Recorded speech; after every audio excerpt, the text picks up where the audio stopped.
Hi, I'm Charlie Harp, and this is the Informonster Podcast. Today on the Informonster Podcast, we're going to be talking about FHIR. No, not flammable substances, but the actual FHIR standard and the terminology resources specifically. And today with me, I have Carol Macumber, our EVP of Client Services, and Carol Graham, who is the product manager for our Pivot product and FHIR-related product enhancements or product offerings. I'd like to go ahead and start by asking Carol Mack to give us a little background and talk about her involvement in FHIR. Sure. Hi, everybody. So, Carol Macumber, I'm currently a vocabulary workgroup co-chair with HL7, which means, I'm part of the group that has responsibility over the terminology services, resources, and related operations. And in my other copious spare time, I'm also the vice chair of the HL7 Terminology Authority, who has the responsibility of managing some of the relationships with the external code system owners that contribute content and that's used in FHIR and other products within the HL7 family. Great. Thank you, Carol. Carol Graham, how about you? Hi, I am a hybrid of clinician and technical person. By background, I'm both a registered nurse and have an IT background, a basic IT training, I could say. And so I've done clinical care in the past and been doing healthcare IT for about the last 20 years and been at Clinical Architecture 3. And so I participate in the vocabulary work group at HL7, and I'm responsible here at Clinical Architecture for the ways that we use FHIR in a number of different products. Excellent. And I am Charles Harp, CEO of Clinical Architecture, FHIR enthusiast, and a big fan of both Carol's. I know we're going to get into some topics around terminology resources, release plans, and other things relative to FHIR. But one of the things I think would be good, and I'm going to ask you, Carol Graham, to do this. For somebody who's dialing into the podcast or tuning into the podcast that doesn't have a clue about what we're talking about when we say FHIR, how would you like to give like a quick FHIR elevator speech? Sure. FHIR is an acronym, FHIR, that stands for Fast Healthcare Interoperability Resources. And it's the latest generation of interoperability standards in healthcare. It's owned and approved by HL7 and published through ISO standards as well. So it's ISO compliant, et cetera. And it's an international standard for exchanging patient data and clinical data in healthcare. It's based on REST as a services paradigm, and data can be exchanged in a number of different formats, XML, JSON, etc. And so the key concepts in FHIR are kind of an uncoupling of the data, which is referred to as resources, and the services or the operations that you can do on the data. And that helps with exchanging data in a number of different ways, and it's the next generation of interoperability. So that unlike, say, HL7v2, which is more transactional or event-driven, or CCDA, which is more kind of document-driven. FHIR is kind of a hybrid that lets you mix and match the pieces that you need to achieve the data exchange that you're looking for your particular use case. Thank you, Carol. Carol Macumber, you got anything additional on that? I guess I would say for a lot of people, their familiarity with FHIR, perhaps, where they started hearing about it first is, within rules that we see coming out of our, at least the U.S. federal government with regards to providing standardized patient access API. Application interface access, and FHIR has been deemed both by the Center for Medicaid and Medicaid Services and HHS's Office of the National Coordinator as the standard that would be utilized for that exchange. One of the things that I think is interesting about FHIR, when I first heard about FHIR years ago, it was probably at an HL7 conference or AMIA, and it represents a pretty powerful idea. Because in healthcare, we still have all these silos of information and these barriers to interoperability. And FHIR is really, I've always seen FHIR as this mechanism for the canonical normalization of data. So unlike HL7, which is really the HL7 standard that's been around forever, when you look at the 2.x standard, it's really a messaging format.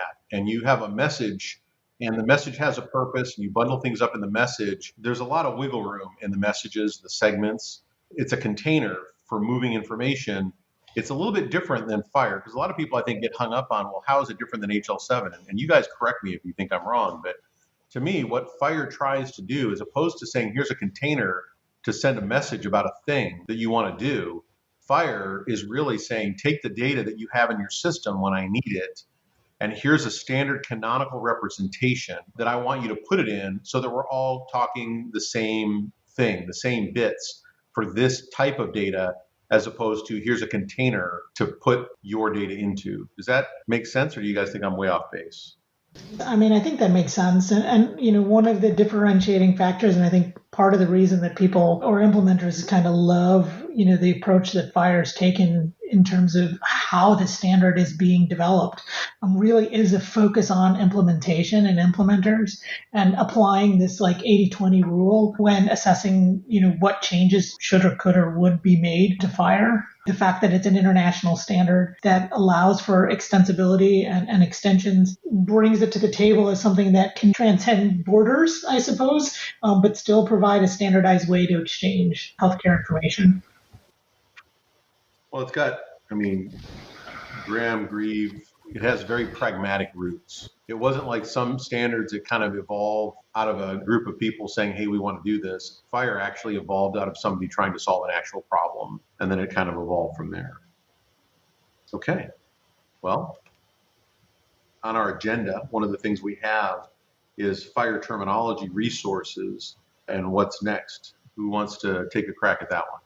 I can start, and I'm sure Carol will help me fill in some gaps here. As a part of the, kind of foundation and infrastructure of FHIR, terminology plays a very special and critical role. Terminology is, and the need for standardized terminology through the use of things like code systems and value sets or concept maps is seen across all of the resources within the FHIR ecosystem. Whether they're considered kind of infrastructural or internal FHIR terminology to support things like resource status and other things that are tied mainly to the messaging standard, all the way to the use of external terminologies and incorporating BOINC and SNOMED and other clinical terminologies into the mix. The current resources kind of support that base functionality of describing your terminology, your code system, and the metadata associated with it, then providing you a resource to exchange that through the value set resource. Those two are our current normative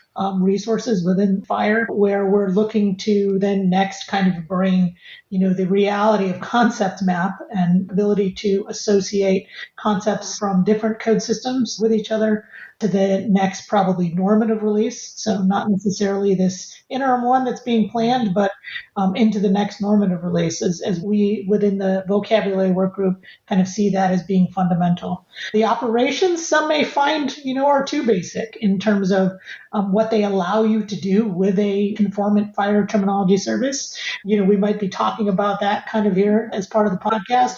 But what is included are the basic functionalities that were anticipated that people need in terms of interacting with terminology within a FHIR server. So the ability to look up codes within a code system, to validate that a code is a member of a value set, and or do things like, give me a translation given one code and a target terminology, if it's available within a concept map, give me the associated concept. So, that kind of covers what's there right now. And along with, a very immature resource for those who are developing terminology services called Terminology Capabilities, which allows the FHIR terminology service to communicate with the user what it supports. So what operations it supports, what resources it supports, and just as importantly, kind of what code systems it supports and what my default behavior is when you're interacting with my FHIR terminology service. Thank you, Carol.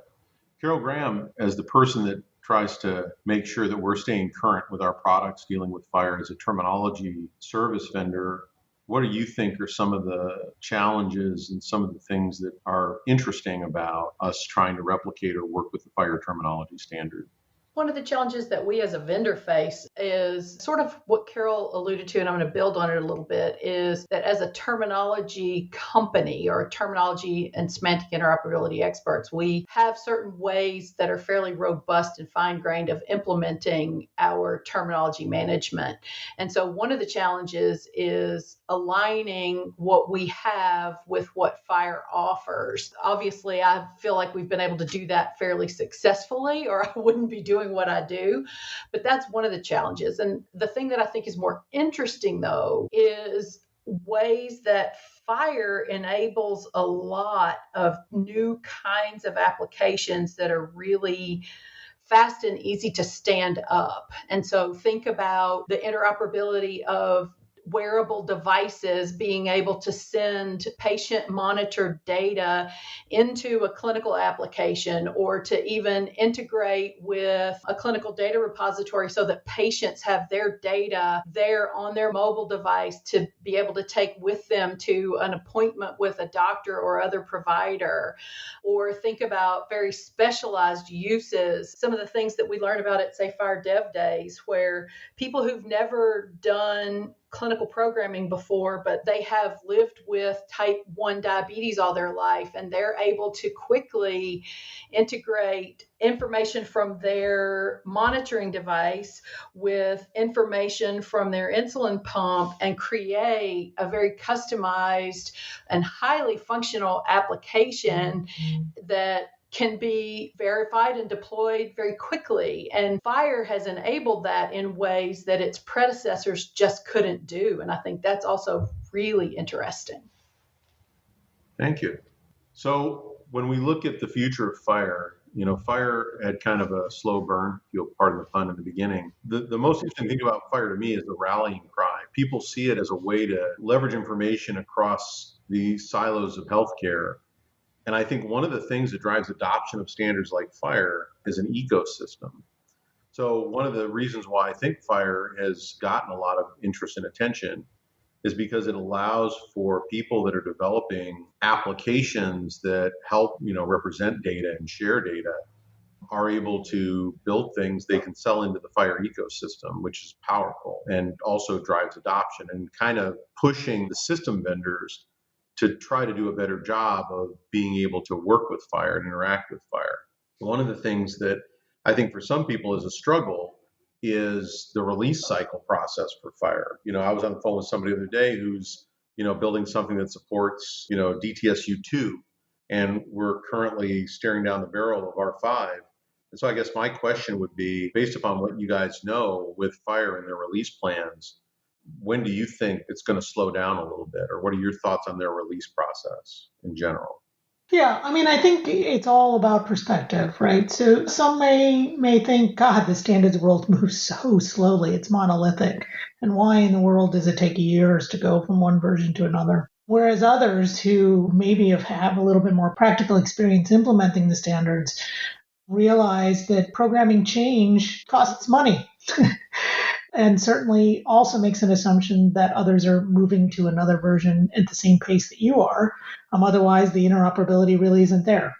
As far as FHIR is concerned, I think they're trying to balance this rapid uptake from the marketplace, but also, the demand from, at least in the U.S., the federal government and the versions that they are writing into law, and trying to meet the needs for new resources while also not moving too quickly, that the folks who are just now, trying to program R4 and are still, working through that process won't have to already start thinking about, R4B. To that, I can share, that coming out of the September work group, I think, the FHIR Management Board, along with, the HL7 community, has landed on some tentative timeline for the next few releases.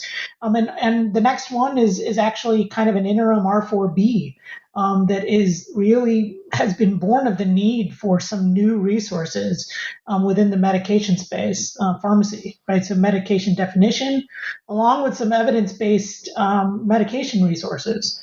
So R4B, which is kind of slotted for the January 2021 ballot cycle, will be a technical correction with very limited new resources. And I can tell you, from the vocab workgroup perspective, we would love to see concept map included in R4B with some corrections and improvements, not necessarily to normative status, but some improvements that have taken the last, 6 to 8 months for the vocabulary community to come to agreement to.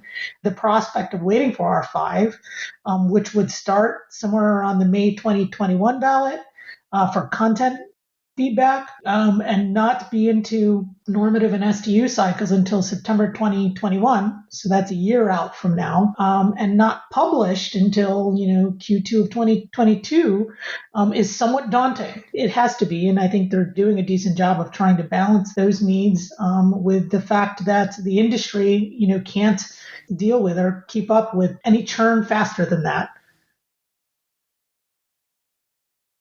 What are some of the successes that you guys have seen relative to FHIR? Things that you would consider to be something that we could look at to show that FHIR is doing what people want it to do. Carol Macumber? Sure. I think there are a few examples. I think, for those of us in the U.S. are looking for standardization, across the large EMRs and the payers and so on, looking to U.S. core and the progress that ONC is making in terms of supporting the effort for there to be a U.S.-based and focused implementation of FHIR. We can look to U.S. core and how that's been collaborating with the other groups at ONC to align with things like US CDI. I think to bring the next level of sophistication of standardization within US, although it's not finalized and there's still, versions of US core being developed. I think that's a good sign, a sign in the right direction.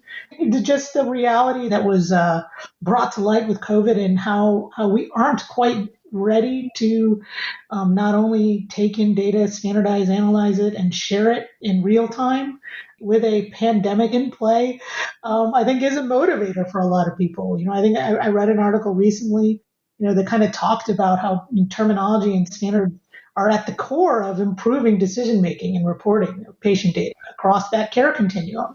Because COVID obviously, kind of showed how there's all of these scenarios where a patient would be moving from primary care to emergency care to perhaps back to a hospice or senior care facility. And the ability to make quick decisions and tracking of those laboratory results is necessary. And the use of terminology standards can help reduce the terminology standards and just exchange standards like FHIR can help reduce the time spent, right, in trying to manually resolve differences in the data that's being received and increase the efficiency of exchanging and tracking and reporting that kind of information across the various systems and throughout that patient's journey. Anything to add, Carol Graham? I think that really covers it. So one of the things about FHIR that's I think sometimes people don't completely understand is FHIR is a canonical model.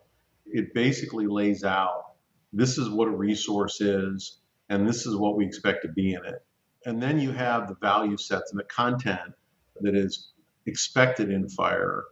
Because obviously, if you have a standard packaging or a standard canonical format, that's great. But if your data in that format is all different, you still have a pretty significant interoperability problem. Do you guys want to talk about the UTG and content in FHIR? Yeah, sure. I could start off. So for those of you who aren't familiar with our alphabet soup within the HL7 community, UTG stands for Unified Terminology Governance. And really, that project, which is being run out of the vocabulary workgroup, aims at providing a more modern approach and tools associated with what was a very slow manual harmonization process within the HL7 community. So what that means is they're putting in place new tools and processes to guide the process by which content that's used within the HL7 product families is maintained and harmonized, right? So there's a lot of content that's used in V2 and V3 and FHIR that are semantically equivalent, yet exist in different code systems. And there's not always going to be the opportunity to kind of harmonize to a single code system, but where that makes sense and is possible, UTG aims at identifying those and providing a single code system resource or identifier. And what it's also doing is providing a place for the implementers who are creating implementation guides to get help with creating code system resources and value set resources that are going to be used within products like FHIR. It also, kind of brings continuous integration and release to the HL7 content process, whereas before harmonization, I think, occurred, a few times every year.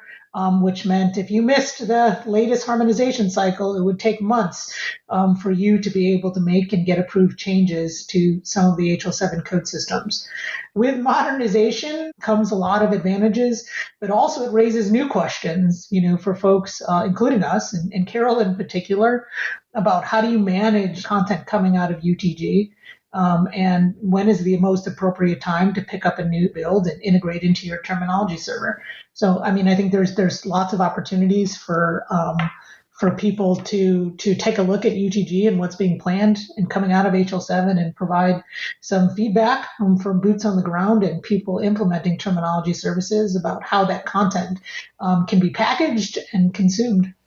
Excellent. Thank you, Carol. Carol Graham, when people need to get content from FHIR, where do you go to get that? Where do you get the value sets from? Well, if you don't want to get it from us in our terminology platform, the value sets for FHIR, there are downloads right on the web pages for the FHIR specification. Those are moving to UTG in the future. I know there's a first initial release of UTG that's out there, but I know they're, like Carol mentioned, the UTG group are working out some details and cleaning up some of the content. But getting it from HL7 either through the UTG website or through the FHIR specification website itself is the original source of truth. And then folks like us who have a terminology platform include that as part of our available subscribable content if folks need terminology beyond what is directly coming from HL7. Yeah, I think one of the probably the most practical reasons why people should be excited about UTG is its ability to package all of the HL7 content that's not valid bound in one single place, making it available via web browser and in a single package. Has never happened in the history of HL7 before. For those of us who've been working with HL7 content, painfully recall, getting each HL7 V2 version, getting the HL7 V3, getting the FHIR content, all of that occurred from different places in different formats. And with UTG, now you have the opportunity to get everything in one place.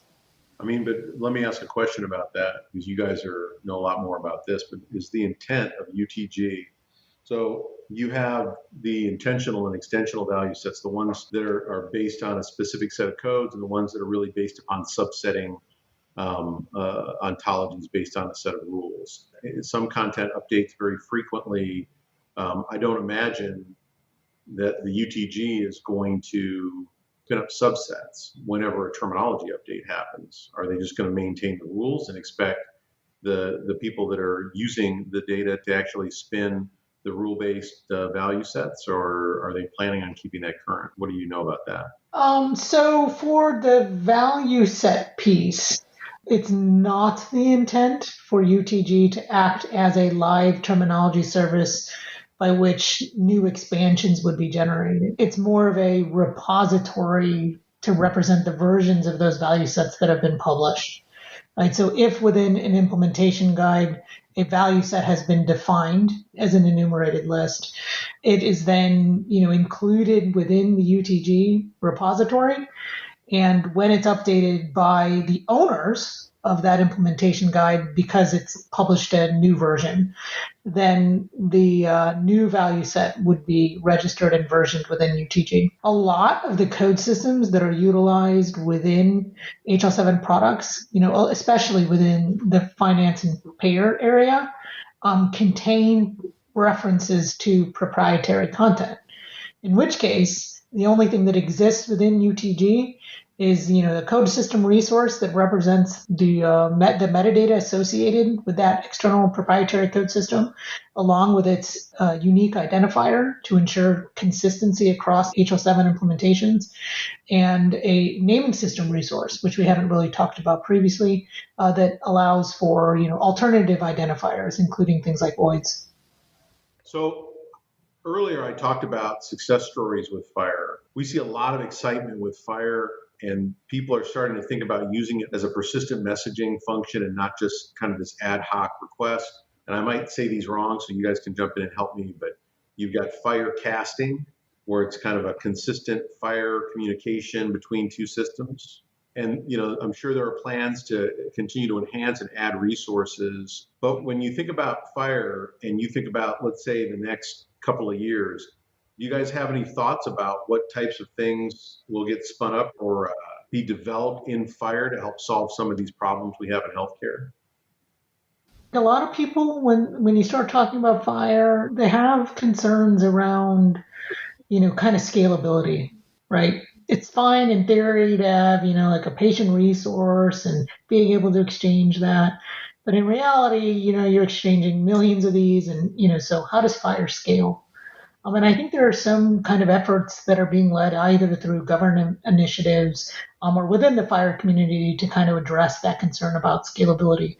So there's, the FHIR bulk data. There's a proposal going through the HL7 community for balloting in May around ONC's FHIR at Scale Task Force, which no one will be surprised has an acronym, and this one is FAST. FAST, F-A-S-T, exchange metadata using RESTful headers. I don't know the intimate details about that effort as it just came out, but I think it's indicative of just the community's willingness to spin up these projects as necessary as limitations and gaps are being identified by the community. And I think along with scalability, I think people, always with sensitivity of data that's passed along and included within healthcare content, security, and privacy. And I know there's efforts underway within those groups also to try to address some of those gaps.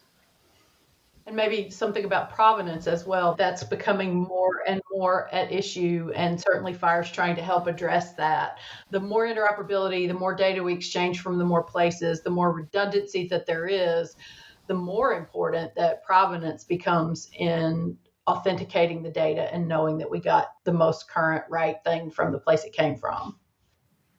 Absolutely. I kind of think about data provenance like that as like transponders on aircraft. These modern data platforms are like airports, and you need an air traffic controller to know whether you're going to land that plane or not. And you want to know where it came from and where it's supposed to be going. And so I would imagine the more we try to leverage FHIR to span these systems, the more that's going to be of something of interest. And probably not just with FHIR too, but I think in some of the other standards we have. We've been sharing data for a while now, kind of. I think people get data and then they find ways to try to incorporate it, not always successfully, because in a lot of ways we're still learning as we go through this kind of journey. But I think those are things. What do you guys think about genomics and other types of data, biomarker data? Have you seen much development in FHIR around that? I will admit that the genomics area is not my area of deep specialized knowledge, but I can say, that there is a large genomics community that have been working towards developing resources to exchange genomic information, and they have brought to the table new code systems that probably weren't in play or had been widely utilized within the HL7 world to the table, and for getting them documented and identifiers standardized for them, and I think FHIR is providing that motivation. And it becomes really interesting, too, because it's sort of, at minimum, a two-pronged problem, right, of exchanging the underlying molecular sequence information and the ways that we need to harmonize that across the industry for better interoperability, and then also exchanging the observational data. What's the meaning of this genomic information, and how does that apply to the patient's care, to their medication profiles, and all of those kinds of applicability in the clinical world? And so it's kind of two-pronged, and the group in FHIR, the genomics group in FHIR, are trying to undertake to help solve both. Absolutely. I mean, because like genomics is it's still very young. That's going to be interesting, no matter where we go. And you've got two problems. One is you're dealing with a massive data set, and you're dealing with a lot of complexity and variation. And then you're dealing with, how I can simplify that information so we can compute on it and make decisions and do reasoning based upon things like genetic variances and things like that. So I think it's an interesting space to watch. And I'll be curious to see how FHIR grapples with it, since I'm an engineer first and other things after. One of the things that Carol mentioned was, FHIR at scale. And I think that people have to remember FHIR is a canonical layer on top of an existing model in all these different systems. And one of the things that I think is interesting when you talk about putting the FHIR layer there, every single one of these systems you deal with has a different internal canonical model. The way they represent patient data is different. And I dealt with this back when we were at Zinx and we were dealing with orders. And, the way one system portrays an order and the way another system portrays an order could be fundamentally canonically different. I mean, one of the examples was always an activity order, and you could have something called activity, and the order detail is, up and ad lib. But you could have another place where they don't have the concept of activity; they just have up and ad lib. So you've got this canonical difference, and when you go to populate this interoperability layer, the engineers that are looking at what they have in the data model, and they're looking at what FHIR wants and the way FHIR portrays the data, they have to make a decision. And they have to figure out, how do I take what I've got and make it fit into the box of FHIR so that I can send it and say that I'm FHIR compliant. And I think that's one of the things that a lot of people don't think about and don't talk about, is that, it's one thing to kind of mandate, here's how I want you to exchange data. But it's kind of like if you lived in a neighborhood and every Friday they sent out something that said, you're making chicken cacciatore tonight, and everybody gets chicken cacciatore. And you look in the fridge and all you've got is a can of tuna and vanilla wafers. You can't really make chicken cacciatore. At least, you can try. You can try to approximate it. I don't recommend it. And I do think that's one of those things that is a challenge with FHIR, because as people continue to augment what they want in those resources, even if things are optional, there's an expectation that I'm going to get this package and it's going to look like this. That's the whole basis of FHIR. But if people can't populate that model because their systems just aren't sophisticated enough to do that, FHIR itself can't fix that canonical gap. Sometimes going from my internal data model to a standard, whether it's FHIR or HL7 or CCDA or whatever it is, OMOP, I have to put energy and work. The structural distance between where I'm going and where I'm coming from, that's measured in work. And that work impacts systems. And those systems are the things that get squeezed when you start talking about doing things at scale. One of the things that should happen in our industry is that as people articulate the resources in FHIR, if we're part of a smart ecosystem in healthcare, what'll happen is people who are designing systems will stop trying to reinvent the wheel and at the very least say, well, what does FHIR require? And is the FHIR model suitable for what we want to do in our system? Because the closer we get to FHIR, as we start rolling out new capabilities, the less work we have to do to accommodate FHIR. Like when we develop things in clinical architecture that use patient data, whether you're talking about in our CliniVault product or in the inferencing model for Medical or whatever we do, the first place we go, correct me if I'm wrong, we look at the standards. We say, well, what do the standards need? Because a lot of smart people sat down and tried to figure out, what should be in an allergy resource, what should be in a condition resource. There's no reason why anybody developing a system in healthcare shouldn't stop and say, what do these really smart people think that we would need? FHIR, because it's practical, it doesn't have all the weird abstraction that, say, the HL7 RIM model had, where I kind of appreciated what they did in the RIM model, but a lot of it seemed very esoteric to me and not really examining the pragmatic way we grapple and use patient data in healthcare. It seems to me, though, that concept of the way FHIR has evolved and it being practical is what lends itself to that next generation of interoperability and making the kind of thing work that you're talking about everybody doesn't have to invent their own data model anymore. And gosh, wouldn't it be nice if we could get to that point in healthcare, right? Yeah, I mean, and there's some kind of like easy gimmies in terms of, how, governing bodies like the ONC that are making recommendations can utilize FHIR to ensure the exchange of certain information that they know can help solve other problems.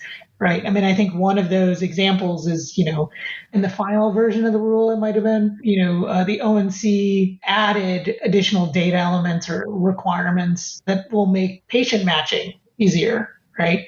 They added previous addresses to what needs to be made available for matching and email addresses. Right.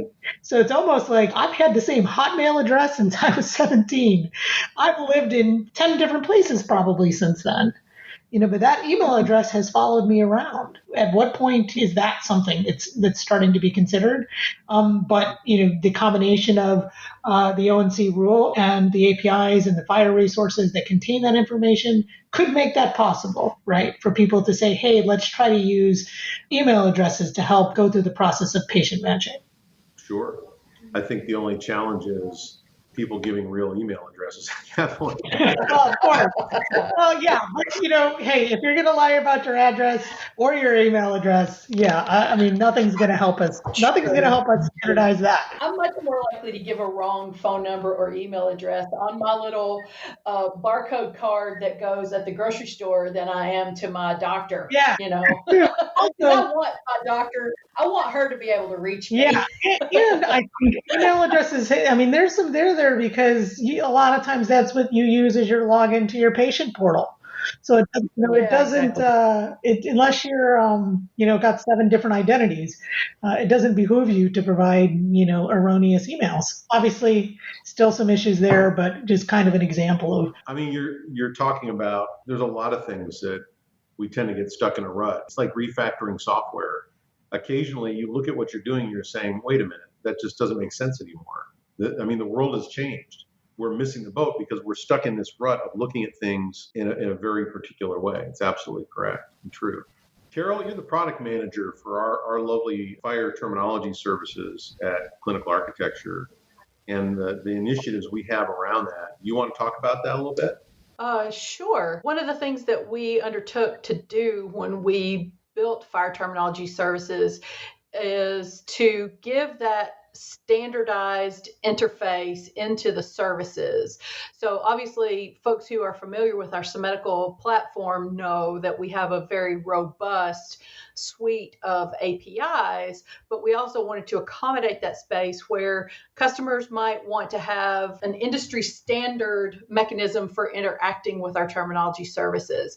And so while we didn't initially want to provide per se a full-blown FHIR server, we certainly wanted to be accommodating and provide FHIR compliant terminology services for interacting with the content that we provide through our platform. And so that's what we have today. Our services are FHIR compliant in QA now. We've had STU3 services for a while. We still maintain backward compatibility to DSTU2. We hope to retire that fairly soon, obviously, as 4B and R5 come out. And as soon as our customers no longer need it, then that'll be retired. But that's kind of our general approach of how we map, how we align the content assets and the functionality that's available in a terminology platform like Semedical with the industry standard that is FHIR Terminology Services. Are there any events coming up around FHIR in the next, between now and let's say the end of 2020? I mean, AMIA is coming up, but anything else? Well, we just finished with the fall work group where all the big work groups at HL7 convened to get their work done. And as Carol talked about, she's pretty heavily involved in that. So I'll let her speak to that more if we want to.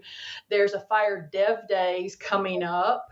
I forget the exact date. Yeah, it's in November.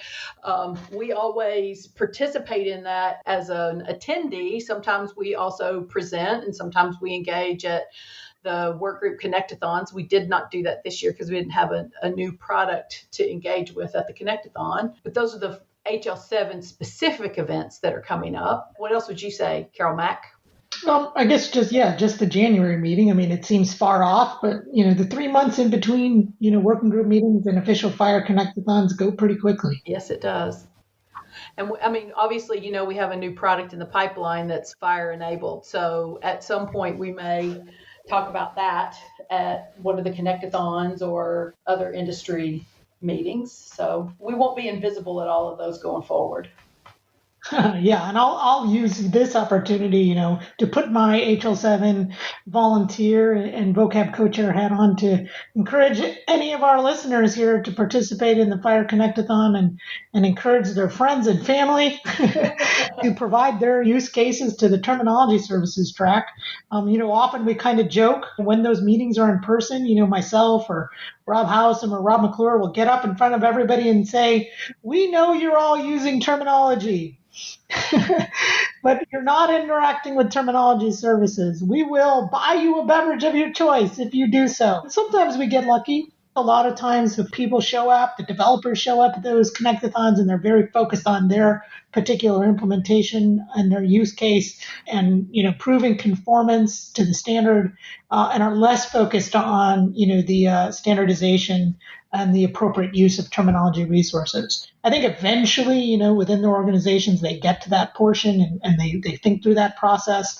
But we sure would love to have them participating and interacting with terminology services at the Connectathon, because that allows, the people that develop terminology services to see the different use cases, see the data in the wild, and improve the resources and the operations, that are being put out there for use by implementers.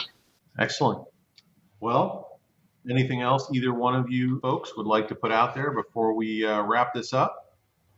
Not for now. I just think we're under our quota on FHIR puns for a conversation of this length. So that's a miss for us. I don't know, Carol. I can feel the burn. Nice. That's a surefire way to end this podcast, ladies and gentlemen. Podcast, aka FHIRside Chat. There you go. That might be the title of this thing when we're done. FHIRside Chat with Charlie and two Carols. Carol 1 and 2. Carol squared. That's right.